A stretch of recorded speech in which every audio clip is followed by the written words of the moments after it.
بسم الله الرحمن الرحيم. السلام عليكم ورحمة الله تعالى وبركاته. الحمد لله والصلاة والسلام على رسول الله وعلى آله وصحبه ومن تبعه ونصره ووله. قال رب اشرح لي صدري ويسر لي أمري واحلل عقدة من لساني يفقه قولي ولا حول ولا قوة إلا بالله العلي العظيم ولا حول ولا قوة إلا بالله العلي العظيم ولا حول ولا قوة إلا بالله العلي العظيم. أما بعد.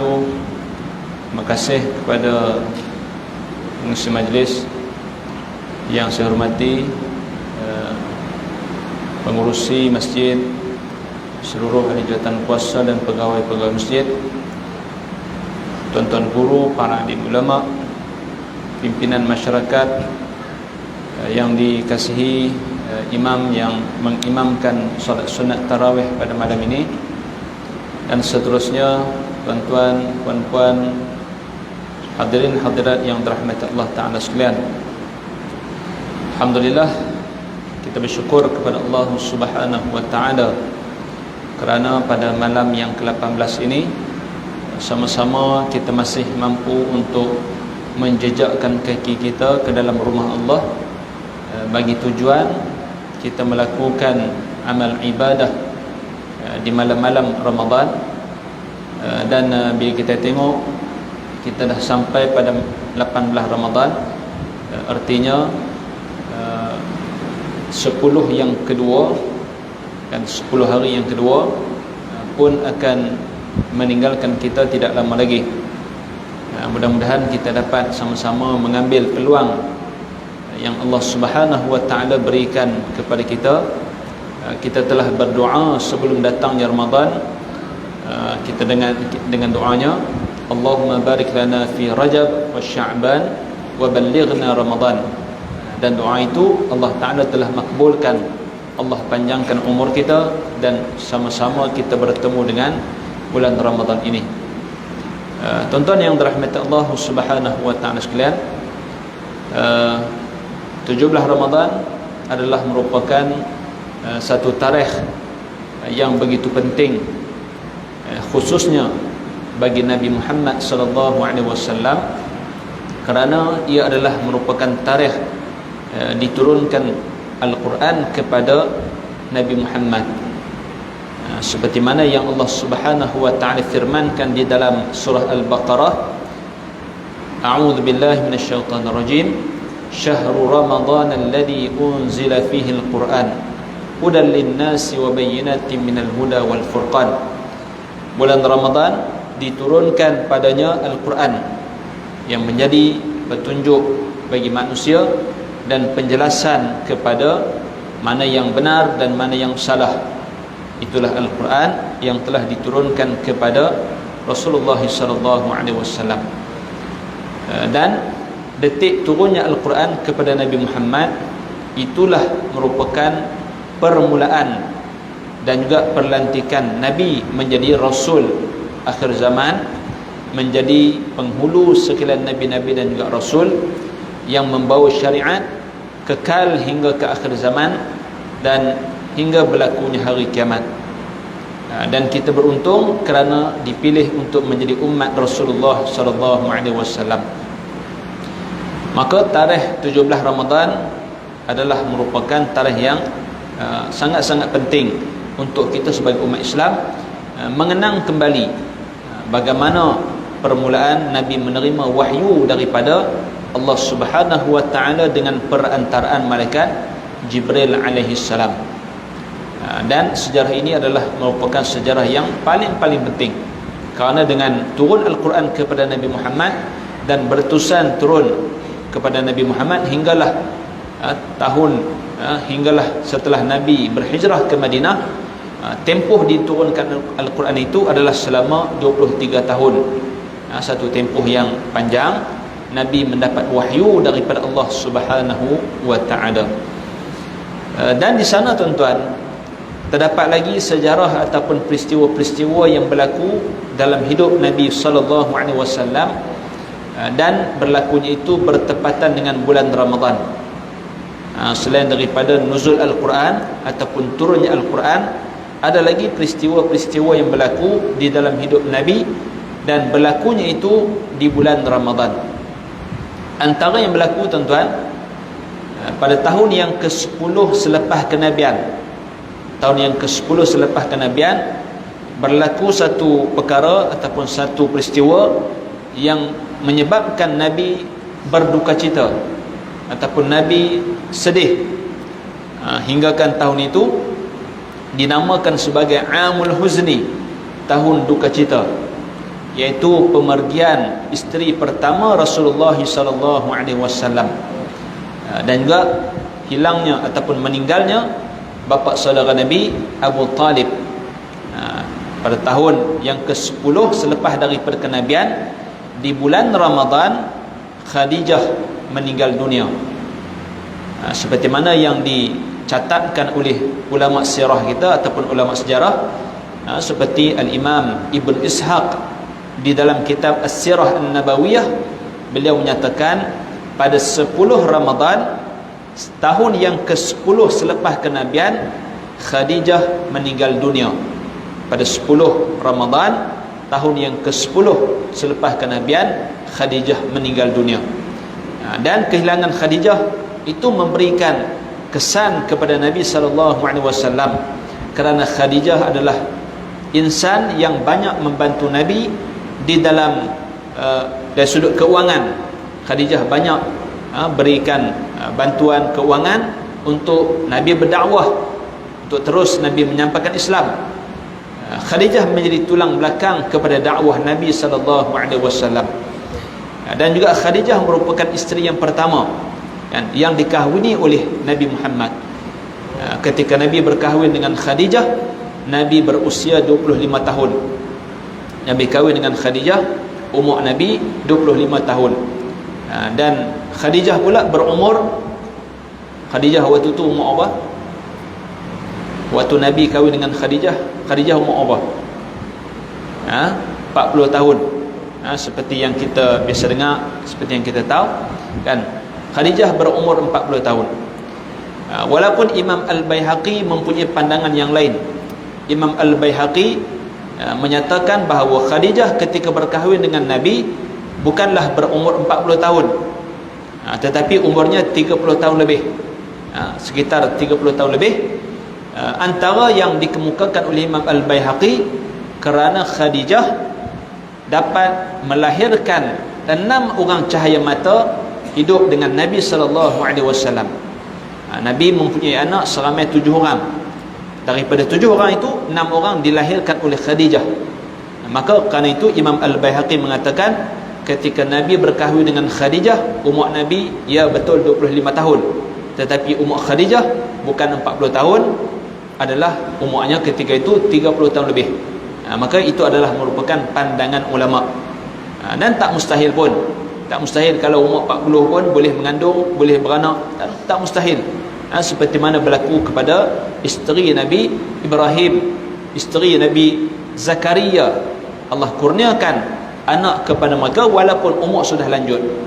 Baik tuan-tuan, pada tahun yang ke-10 selepas kenabian, bulan Ramadan, pada 10 Ramadan, Khadijah meninggal dunia. Jadi ini adalah merupakan sejarah yang ada kaitan dengan hidup Nabi Muhammad SAW. Kemudian di bulan Ramadan, tahun yang kedua selepas berlakunya hijrah, artinya bila Nabi datang ke Madinah, tahun yang kedua di bulan Ramadan, pada 17 Ramadan berlaku satu peperangan yang merupakan peperangan pertama dalam Islam, iaitu peperangan Badar Al-Kubra. Peperangan ini adalah merupakan peperangan yang bersejarah, kerana bilangan tentera Islam adalah sedikit berbanding tentera orang-orang Quraisy. Tentera Quraisy 1000 lebih, tentera Islam 300 lebih, dan kemenangan Allah berikan kepada tentera Islam. Dan berlakunya itu di bulan Ramadan. Tuan-tuan boleh bayang tak? Tahun yang pertama berpuasa, kan, Ramadan yang pertama berpuasa, dan Ramadan itu juga berlakunya peperangan. Macam mana Nabi sedang berpuasa, sahabat-sahabat sedang berpuasa, mereka berjuang untuk agama Allah Subhanahu wa taala. Baik. Dan antara juga yang berlaku dalam sejarah hidup Nabi sallallahu alaihi wasallam, tarikh yang sama 17 Ramadan tahun yang kedua selepas hijrah, Nabi sallallahu alaihi wasallam kehilangan puterinya, anak endanya yang bernama Ruqayyah. Sayyidah Ruqayyah binti Rasulullah sallallahu alaihi wasallam meninggal dunia pada 17 Ramadan tahun yang kedua sesudah hijrah. Anak Nabi namanya Ruqayyah. Maknanya Nabi ada dua khabar pada tarikh 17 Ramadan. Yang pertama ialah kemenangan Islam. Yang kedua ialah Nabi kehilangan putrinya bernama Sayyidah Ruqayyah. Sayyidah Ruqayyah merupakan isteri kepada Sayyidina Uthman ibn Affan radhiyallahu anhu. Selepas kematian Ruqayyah, Sayyidina Uthman berkahwin pula dengan Ummi Kalthum, seorang lagi anak Rasulullah sallallahu alaihi wasallam. Jadi Sayyidina Uthman ni dia kahwin dengan dua orang anak perempuan Nabi. Masya-Allah. Dan digelar Sayyidina Uthman dengan gelaran Dhunnurain, orang yang mempunyai dua cahaya. Sebab dia kahwin dengan dua orang anak perempuan Nabi, bukan kahwin sontak. Mula-mula kahwin dengan Ruqayyah, kemudian kahwin pula dengan Ummi Kalthum. Maka dinamakan dengan, digelar sebagai Dhunnurain, orang yang memiliki dua cahaya, kerana dia kahwin dengan dua orang puteri Rasulullah sallallahu alaihi wasallam. Baik, itu tahun yang kedua. Kemudian pada tahun yang ketiga, di bulan Ramadan, Nabi sallallahu alaihi wasallam berkahwin dengan Zainab binti Khuzaimah radhiyallahu anha. Nabi berkahwin dengan Zainab binti Khuzaimah radhiyallahu anha. Nabi kahwin di bulan Ramadan. Tuan-tuan, bulan Ramadan ni boleh menikah tak? Boleh menikah tak bulan Ramadan? Boleh. Nikah tak ada masalah, boleh. Kalau akad nikah bulan Ramadan sah. Tapi dia bahayalah. Kan dia bahaya. Khususnya untuk orang muda-muda ni. Kan dia main siang hari tu, faham-faham kan. Kalau hak tua-tua ni mungkin boleh tahan lagi. Tapi ada jugalah hak yang 70 tahun, hak yang 60 lebih, dia main siang hari pun dia naik syekh. Kan dia naik syekh. Jadi tuan-tuan, Nabi kahwin dengan Zainab binti Khuzaimah radhiyallahu anha di bulan Ramadan pada tahun yang ketiga selepas hijrah. Zainab binti Khuzaimah ni siapa dia?